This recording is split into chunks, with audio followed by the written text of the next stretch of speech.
U.S. and Israel call these strikes preemptive. Explain to me what that means.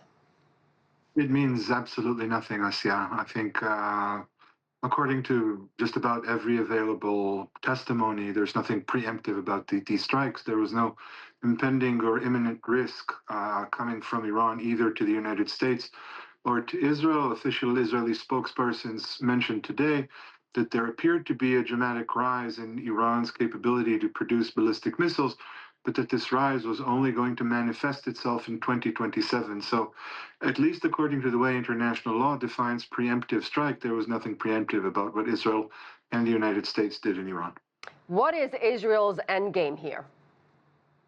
Well, just like in Gaza, there is no real end game here. The phrase regime change can mean exactly what you want it to mean. It's a political phrase, and it requires political guidance, political vision, and a political definition. So far, Israel appears to be doing in Iran exactly what it has done repeatedly in Gaza, as well as in other countries around the Middle East. It is busy assassinating senior leaders, decapitating them. It is busy wreaking as much havoc and causing as much mayhem as possible, disturbing the lives of ordinary citizens and bringing the country it is bombing to a standstill. But it is very much unclear what Israel wants or what Israel intends to get. That is partly intentional and partly because Israel simply doesn't know. Regimes don't change because of aerial bombardment. And perhaps more importantly than Israel's endgame, I think we should talk about the difference between Israeli engagement with Iran and the American engagement with Iran. True, there was a convergence of interests between Trump and Netanyahu there for a little bit, but Trump is far from interested in even a remotely prolonged war. He is scattering statements all over the airwaves saying he is very much interested in talking to the Iranians, in having this war last 4 weeks or less, whereas Netanyahu and IDF Chief of Staff General Eyal Zamir keep talking about a prolonged, significant conflict that'll take as long as it takes. Israel cannot do this alone. Israel is dependent on the United States, so the Israeli narrative is at best lacking. So why go through all the trouble, Ori, of having negotiations between the Americans and the Iranians mediated by Oman? If the Americans were going to listen to Netanyahu, and obviously they did, and wage these military strikes, why go through the charade of negotiation to begin with? Well, I don't know the answer, Asieh, but I can speculate. I would assume that the Americans were actually genuinely interested in negotiations, that they were subjected to continuous pressure from Israel, and that then there was a surprise meeting of senior leaders in Tehran that presented an opportunity to take out much of the senior leadership of the Islamic Republic, including the supreme leader. I would assume that Israel and Prime Minister Netanyahu approached President Trump and told him that this opportunity was once in a lifetime and that he should commit to it. Again, this is my speculation.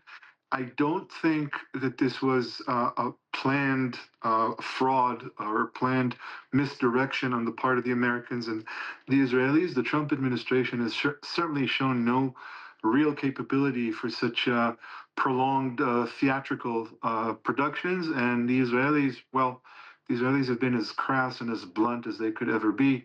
They bomb, they shoot, they destroy, they demand full impunity. They care nothing about the fine nuances of diplomatic misdirection. Ori, obviously you're very vocal about how you feel about this operation. You and I talked during the height of the Gaza crisis. You were very vocal and critical of the Israeli government then, of Bibi Netanyahu. I'm just curious, do most Israelis share your views? Oh, far from it. I belong to a minority so small that I'm not even worthy of threats. I'm just generally considered insane. People like me, people who share my opinions, who are just not part of the fold. Generally, Israelis, as Jonathan Regev said, Israelis are resigned. They're not jubilant. They don't see this as a historical triumph. Some of the more critically minded Israeli Jews are already asking questions along the lines of, this was exactly the rhetoric we heard in June 2025. How is it that we have to do this all over again? The spinning of it, again, as a once-in-a-lifetime opportunity with a friendly president is not particularly corresponding to the reality of the relationship between Netanyahu and Trump. But in any case, the great majority of Israelis, after 2.5 years of what I consider to be genocidal campaign in Gaza, have really lost all critical capacity. They have invested everything they have in ultimately proving themselves right, proper, appropriate in their actions.